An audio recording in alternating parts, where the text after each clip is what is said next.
Hello hi welcome back. അങ്ങനെ ഒരുപാട് കഷ്ടപ്പെട്ടിട്ടൊരു cinema കണ്ട്, അതായത് ഗഗനചേരി സിനിമ. അതായത് ഞാൻ കൂടുതലായിട്ട് സിനിമ ഒക്കെ കാണുന്നത് മംഗളാപുരത്തായതുകൊണ്ട് ഈ സിനിമ ഞങ്ങൾക്ക് കാസർഗോഡ് പോയിട്ട് കാണേണ്ടി വന്നു. അതായത് എനിക്ക് ഒരുപാട് ദൂരമാണ് കാസർഗോഡ് പോകുന്നത്. അതായത് അങ്ങനെ ആയതുകൊണ്ട് ഞാൻ മംഗലാപുരത്ത് തന്നെയാണ് സിനിമ കാണുന്നത്. കൂടുതൽ സിനിമ ഒക്കെ മംഗലാപുരത്ത് തന്നെയാണ് കാണുന്നത്.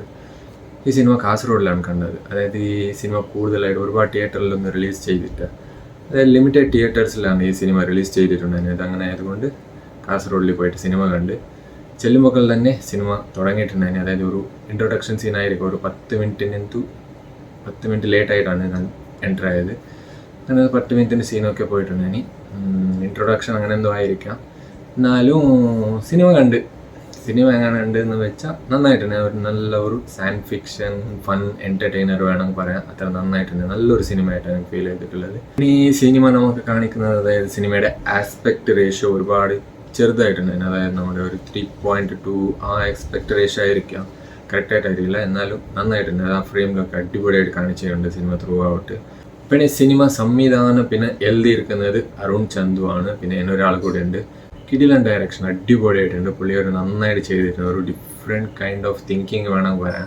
അതായത് ഫ്യൂച്ചറിസ്റ്റിക് കേരളത്തിനെ കുറിച്ചിട്ടാണ് സിനിമ സംസാരിക്കുന്നത്. അത് അടിപൊളിയായിട്ടുണ്ട്. കാസ്റ്റിങ്ങിനെ കുറിച്ചിട്ട് പറയുകയാണെങ്കിൽ അനാർക്കലി, പിന്നെ ഗണേഷ് കുമാർ, ഗോകുൽ സുരേഷ്, അജു വർഗീസ്, അങ്ങനെ നിരവധി പേരൊന്നുമില്ല, എന്നാലും കുറച്ച് പേരൊക്കെ ഉണ്ട്.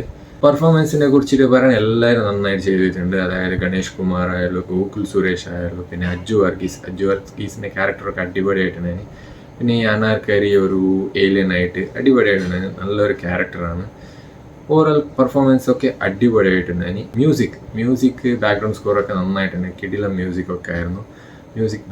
കൂടുതലായിട്ടുണ്ടായ സ്കോർസാണ്, ബാക്ക്ഗ്രൗണ്ട് സ്കോർസാണ്. അതൊക്കെ അടിപൊളിയായിട്ട് നന്നായിട്ട് ചെയ്തിട്ടുണ്ട്.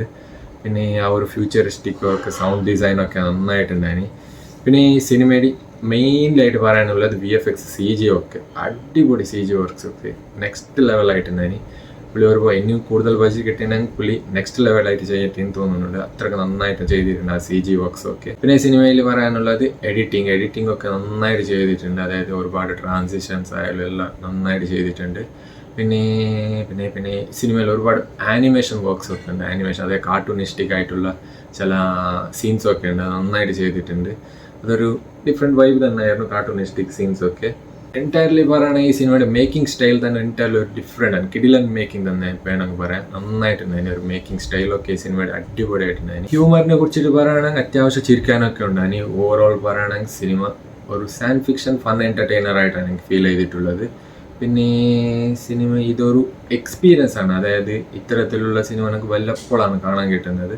അങ്ങനെ ആയതുകൊണ്ട് ഈ സിനിമ ഒരു എക്സ്പീരിയൻസ് ആണ്. അതായത് ഒരു വിഷ്വലായിട്ടുള്ള ഒരു എക്സ്പീരിയൻസ് ആയിട്ടാണ് എനിക്ക് ഫീൽ ചെയ്തിട്ടുള്ളത്.